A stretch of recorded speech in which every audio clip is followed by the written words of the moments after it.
Assalamualaikum sahabat lintas sejarah. Hari ini kita akan membongkar sebuah kisah yang sampai sekarang masih penuh dengan perdebatan. Sejarah resmi dunia menyebut bahwa Christopher Columbus adalah penemu benua Amerika pada tahun 1492. Tapi benarkah demikian? Atau ada kisah lain yang sengaja dikaburkan?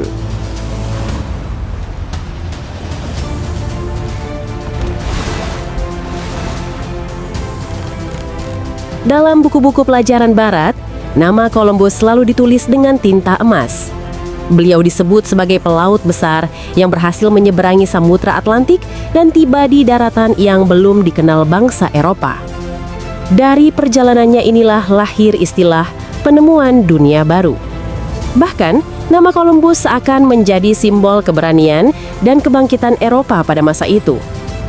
Namun, sahabat lintas sejarah, di balik kisah besar itu, ada sejumlah fakta yang membuat banyak sejarawan mulai meragukan gelar penemu Amerika yang disematkan kepadanya.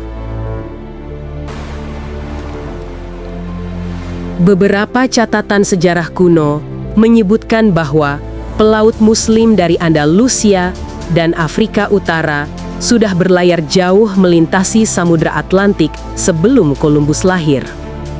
Nama seperti Abu Bakar II, penguasa Mali, diceritakan pernah melepas ratusan kapal ke arah barat untuk mencari daratan baru. Bahkan, ada temuan artefak dan tulisan Arab kuno di benua Amerika yang menjadi bukti dugaan bahwa Muslim sudah sampai lebih dulu di sana. Jika benar, bukankah itu artinya Columbus hanya tiba di daratan yang sebenarnya sudah pernah dijelajahi orang lain?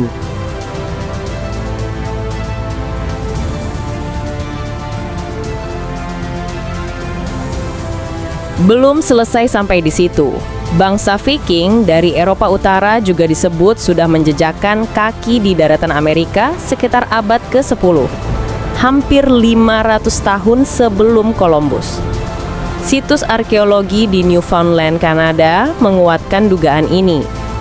Jika bangsa Viking sudah datang lebih dulu, maka apakah Columbus benar-benar bisa disebut sebagai penemu?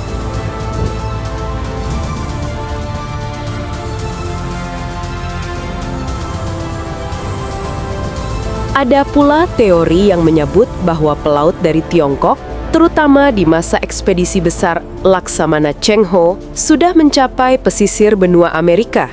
Peta kuno Tiongkok bahkan menggambarkan daratan yang bentuknya mirip dengan benua Amerika. Apakah mungkin ekspedisi Cheng Ho lebih dulu sampai, tetapi tidak banyak tercatat dalam sejarah dunia barat?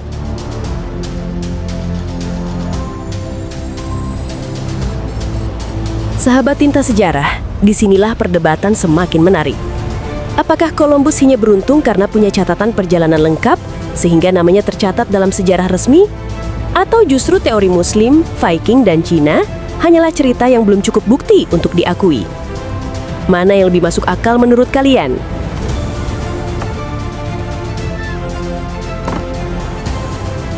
Sejarah seringkali ditulis oleh mereka yang berkuasa.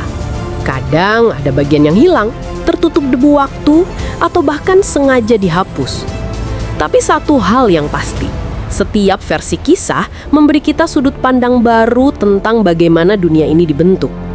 Jadi, sahabat lintas sejarah, siapa menurut kalian yang paling layak disebut sebagai penemu Amerika? Apakah Columbus dengan catatan resmi yang dia tinggalkan? Atau justru mereka yang namanya tidak pernah diangkat dalam buku-buku sekolah? Tuliskan pendapat kalian di kolom komentar. Karena semakin banyak kita berdiskusi, semakin luas pula pemahaman kita tentang sejarah yang sebenarnya. Dan kalau kalian suka dengan bahasan sejarah penuh teka-teki seperti ini, dukung terus channel ini ya, supaya semakin banyak kisah yang bisa kita gali bersama. Inilah yang membuat sejarah selalu penuh teka-teki. Tapi, tahukah kalian, ada kisah lain yang jauh lebih mengejutkan? Sebuah rahasia sejarah yang selama ini tersembunyi dan mungkin akan mengubah cara kita melihat dunia. Kalau sahabat lintas sejarah penasaran, kisah itu sudah kami siapkan di video berikutnya.